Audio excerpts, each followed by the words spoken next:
Good morning साथियों, स्वागत है आपका अपने ही YouTube channel Mithila teaching point में। साथियों, आज हम फिर से एक नई वीडियो लेके आए हैं जो आपके गणित शिक्षण विधियों से संबंधित है। गणित शिक्षण विधियां पढ़ रहे थे, उनमें हम आगमन विधि की चर्चा विस्तृत रूप से किए थे। जो भी मित्र पिछला वीडियोज़ नहीं देखे हैं वो पिछले वीडियोज़ को ज़रूर देखिए मेरा प्ले लिस्ट खोल के, और गणित के मैथ पेडागोजी के 2022 के जो प्ले लिस्ट है उनको खोल के देख लीजिए। जो भी टॉपिक करवा रहे हैं वो गणित शिक्षण विधियों से संबंधित है। गणित पेडागोजी के जितने भी टॉपिक बनेगा, जितने भी चैप्टर्स होगा सभी करवाएंगे, और उनसे रिलेटेड जो भी अभ्यास प्रश्न होगा सभी करवाएंगे। जो भी मित्र इनको विस्तृत रूप से देख लेते हैं, अच्छी तरीक़ा से लाइन बाय लाइन सभी वीडियोज़ को देख लेते हैं, तो आपको मैथ पेडागोजी में कभी भी कोई भी दिक्कत नहीं होगी, कोई भी परेशानियाँ नहीं होगी। और फिर आपके चाहे वो सीटेट का एग्ज़ाम हो, रीट का एग्ज़ाम हो, बीटेट का एग्ज़ाम हो, केवीएस का एग्ज़ाम हो, जितने भी एग्ज़ाम्स हैं सभी में इनसे क्वेश्चंस पूछा जाता है, और सभी क्वेश्चंस आप आसानी तरीक़ा से सॉल्व कर पाएंगे। बहुत ही मज़े में सॉल्व कर लेंगे। इससे पिछले वीडियो में जो हम आगमन विधि की चर्चा किए थे, आज का जो वीडियो होगा वह निगमन विधियों से संबंधित होगा। कौन सा? निगमन विधि। निगमन विधि क्या है, इनके क्या गुण है, इनके क्या विशेषताएं हैं, इनके क्या दोष हैं, उन सभी चीज़ों का विस्तृत रूप से हम अध्ययन करेंगे। सबसे पहले हम निगमन विधि को एक शॉर्ट रूप में देखने की कोशिश करते हैं। उससे पहले जानते हैं कि आगमन विधि। आगमन विधि जो हम बतलाए थे उनमें क्या बताए थे कि आगमन विधि हमेशा आगमन विधि में पहले उदाहरण दिया जाता है और फिर क्या दिया जाता है, उनको नियम बतलाया जाता है। जो भी टॉपिक पढ़ाते हैं बच्चों को तो पहले उदाहरण दे करके विस्तृत रूप में समझाते हैं, फिर नियम बतलाते हैं। लेकिन निगमन विधि में ऐसा नहीं होता है। निगमन विधि में जस्ट उसके अपोजिट होता है। क्या होता है कि निगमन विधि में सबसे पहले बच्चों को नियम दिया जाता है, सूत्र दे दिया जाता है, उनको याद करवाया जाता है, और फिर उनसे संबंधित टॉपिक बतलाया जाता है।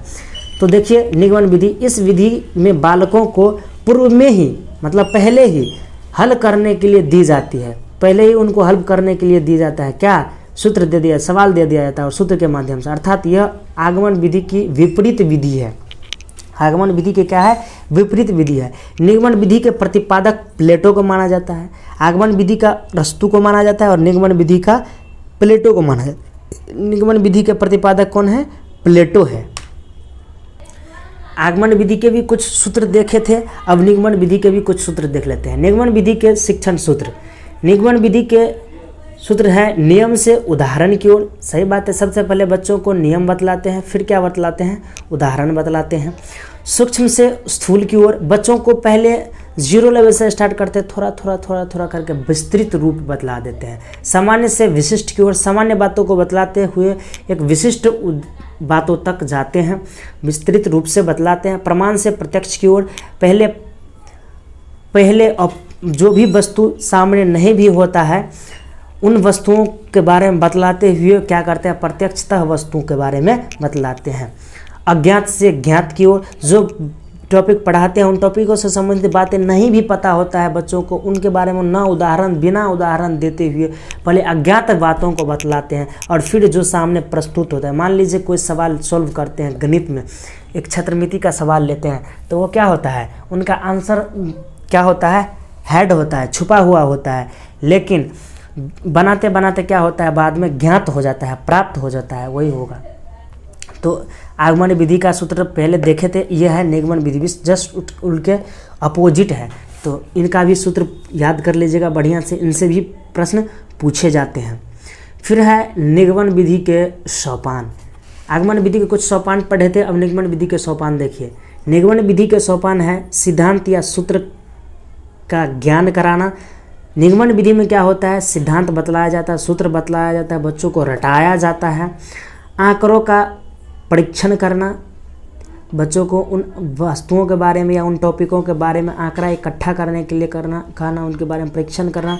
सूत्र या सिद्धांत का प्रयोग करना, कोई भी टॉपिक बतलाने टाइम उस टाइम क्या हो? डायरेक्ट सूत्र का प्रयोग करना, डायरेक्ट सिद्धांत का प्रयोग करना, यही क्या है? निगमन विधि है, इन्हीं के सोपान है। विभिन्न उदाहरणों द्वारा सत्यापन करना, विभिन्न प्रकार के उदाहरण। निगमन विधि में क्या होता है? पहले सूत्र सिद्धांत बतला करके फिर नियम नियम बतला करके और उसके बाद उदाहरण द्वारा उनको क्या करते हैं, सत्यापन करते हैं, ज्ञात करवाते हैं। वही क्या है, निगमन विधि है।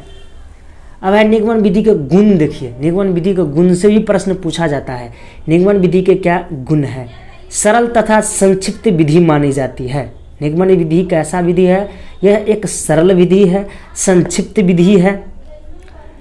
क्या होता है? सरल होता है, संक्षिप्त होता है, छोटा होता है, कम समय में अधिक ज्ञान प्रदान करती है।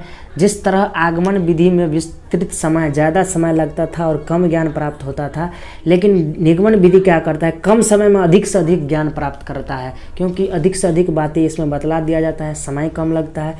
स्मरण शक्ति का विकास होता है, याददाश्त शक्ति, रटने की क्षमता का विकास होता है। किसमें?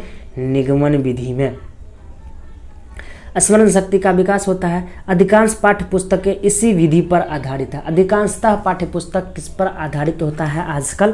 तो निगमन विधि पर ही आधारित होता है। निगमन विधि से रिलेट करके ही दिया जाता है, क्योंकि उदाहरण ज़्यादातर अगर देने लगेगा तो पुस्तक का साइज भी क्या हो जाएगा, बड़ा हो जाएगा, मोटा हो जाएगा, भारी हो जाएगा।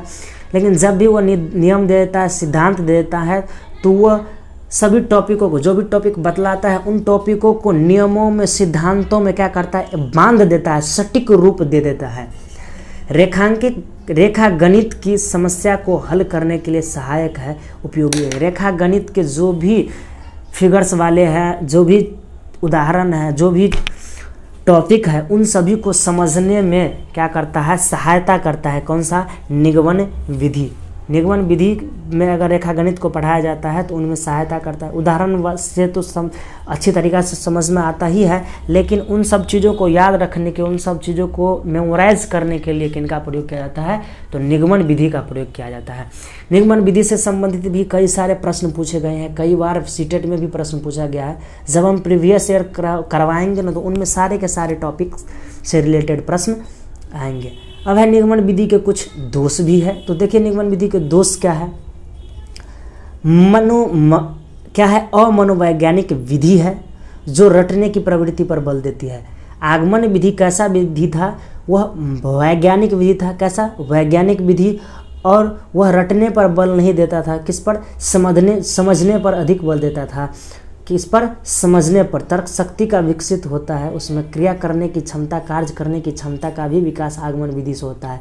लेकिन निगमन विधि में जो होता है वो रटने की प्रवृत्ति बढ़ जाती है, याददाश्त शक्ति क्या होता है, बढ़ जाती है। बच्चों के अंदर रटने की प्रवृत्ति का विकास होता है। किससे? निगमन विधि से। तो ये इनकी दोष है। इस विधि में अध्यापक अधिक समय अधिक सक्रिय रहता है। निगमन विधि में क्या होता है? अध्यापक अधिक सक्रिय होते हैं। क्यों? क्योंकि उनको सही तरीक़ा से सूत्र बतलाना होता है। ज्ञानात्मक शक्तियों जैसे तर्क तथा चिंतन का विकास नहीं होता है। ज्ञानात्मक शक्ति जैसे कौन कौन सा? तर्क शक्ति, चिंतन शक्ति, अवबोध शक्ति, इन सब चीज़ों का विकास नग्न रूप में होता है निगमन विधि में। इन सब चीज़ों का विकास किस में अच्छी तरीक़ा से होता है? तो आगमन विधि में होता है। निगमन विधि में ये कम होता है। तो ये जो था आज का मेरा टॉपिक, ये निगमन विधि था।